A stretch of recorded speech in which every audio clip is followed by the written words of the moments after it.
The next episode or chapter of this web series of my book Breakout Now is called Reiki.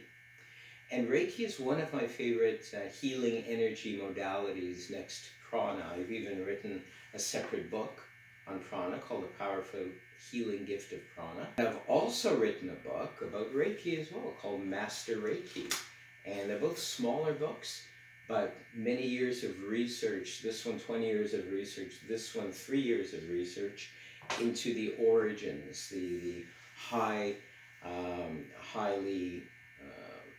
traditional, if you will, the highly traditional origins of Reiki and prana.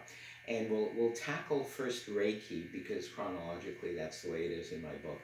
Now, Reiki is based really in Taoism and in traditional Chinese medicine and in a certain sect of Buddhism, akin to pagan Buddhism, if you will. And really, the system of Reiki is very, very detailed. There's hand placements, and there's methodologies, and there's attunements, and there's all of this. And it was put into, if you will, a manual by Dr. Mikao Usui a long time ago in the early 1920s and 30s, and he resided in Japan. And he was a master in that he was a martial arts master. He had a dojo. And he noticed that when people practiced their martial arts for at least 20 years, all of a sudden they were beginning to channel a healing energy, which he called Reiki.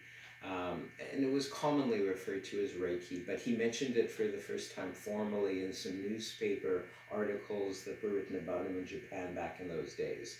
The Chinese equivalent to Reiki is Ling Chi, and the same result occurs if you're doing Tai Chi for many years, or Qigong for many years, or you're doing Kung Fu for many years. Then you're naturally starting to harness and emit Ling Chi, the healing energy. So it's not a great mystery. It's something that's a tradition of the Orient. But for North Americans, when it was first brought to North America, it was a big deal. And a lot of people were practicing it. There's 3 symbols and a master symbol to it, and various levels. There's at least 3 levels that you must devote yourself to and have a proper Reiki master or teacher in order to first be attuned to the energies or specific frequencies of Reiki or Ling Chi, if you will, so that you can hover your hands or place them in various positions on your patient or client. Now, what's interesting is it will heal mind, body, and soul or spirit. So whenever I do any of my other modalities, I always include it naturally. I always kind of hover my hands or aim my hands or beam my hands. And the client, whether they know it or not, I usually tell them, is receiving Reiki. They're receiving healing on all levels. Even if I'm doing a theocentric psychology session, or even if I'm doing a different modality like hypnotherapy or past life regression or whatever, I'm still giving them Reiki in order to heal all levels of their mind, body, and soul.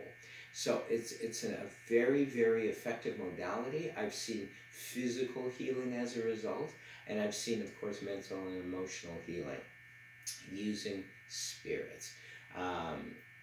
As I say, I go into it in some detail in my book Breakout Now, but I've also written a book specifically called Master Reiki by Dr. Michael Reiki about that. So you can, and in fact, this is the manual that I supply to my patients and students when they become students of mine of Reiki.